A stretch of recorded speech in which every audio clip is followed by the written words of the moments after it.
మకర రాశి వారికి వారి ఉగాది రాశి ఫలాలు ఏ విధంగా ఉండబోతున్నాయో చూద్దామండి. అన్ని రంగాల వారికి, విద్యార్థులు మొదలెడితే ఉద్యోగస్తులకి, వ్యాపారస్తులకి, ప్రేమికులకి, వైవాహిక జీవితంలో ఏ విధంగా ఉంటుంది, స్త్రీలకు ఏ విధంగా ఉంటుంది, రాజకీయ నాయకులకు ఏ విధంగా ఉంటుంది, పెట్టుబడులు, ఖర్చు, ధన సంబంధమైన విషయాలు, రైతులకు ఏ విధంగా ఉంటుంది, స్త్రీలకు.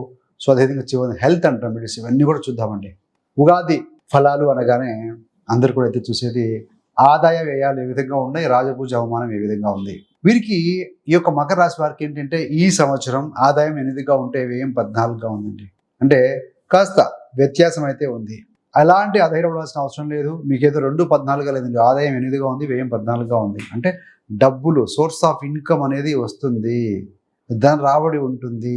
ఖర్చు ఎక్కువగా ఉంది అంటే దాని మీనింగ్ ఏంటి? మీ దగ్గర ఒక 10 లక్షలు ఉన్నాయి, ఇంకో 5 లక్షలు తీసుకొచ్చి ఏదన్నా పెట్టుబడి పెట్టవచ్చు, లేదంటే ఏదైనా చిన్న ప్రాపర్టీ తీసుకోవచ్చు. ఒక 30 lakhs ఉన్నాయి, ఒక 30 lakhs యాడ్ చేసుకొని కూడా మీరు ఏదైనా ఒక ప్లాటో ఏదైనా ఇట్లాంటివి కూడా తీసుకునే ఏదైనా అవకాశం అయితే కనబడుతుందండి. అంటే ఖర్చు ఉందంటే వృధాగా ఎవరికి ఖర్చు పెట్టారు.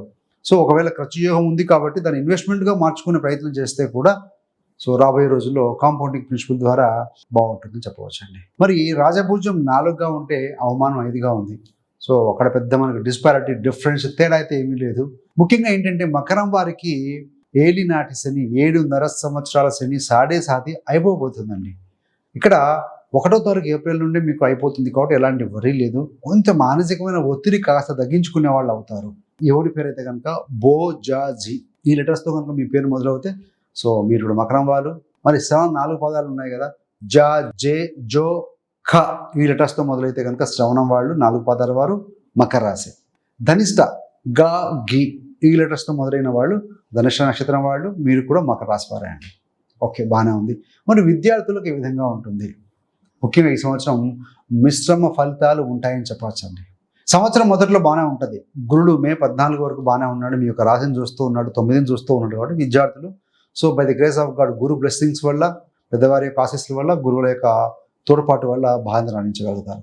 మే 15 నుండి ఎప్పుడైతే ఈ యొక్క గురుగ్రహ స్థితి అనేది 5వ స్థానాన్ని వెళ్ళి 6లోకి వెళ్తుందో కొంత మీరు ఎడ్యుకేషన్లో ఫోకస్ అనేది తగ్గే అవకాశం ఉంది. కాబట్టి you have to be very very focused.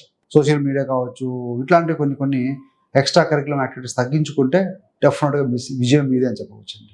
మరి ఉద్యోగస్తులకు ఏ విధంగా ఉంటాయంటే దశమ స్థానాన్ని ఎవరు చూస్తున్నారే అని అంటే ముఖ్యంగా దశమ స్థానాన్ని మీద 15 మే నుండి గురుదృష్టి ఉంటుంది. అంటే ఏంటంటే 12వ అధిపతి 6లో ఉండి 10ని చూస్తూ ఉన్నారంటే కొన్ని సవాళ్ళు ఈ సంవత్సరంలో ఉంటాయని చెప్పవచ్చండి.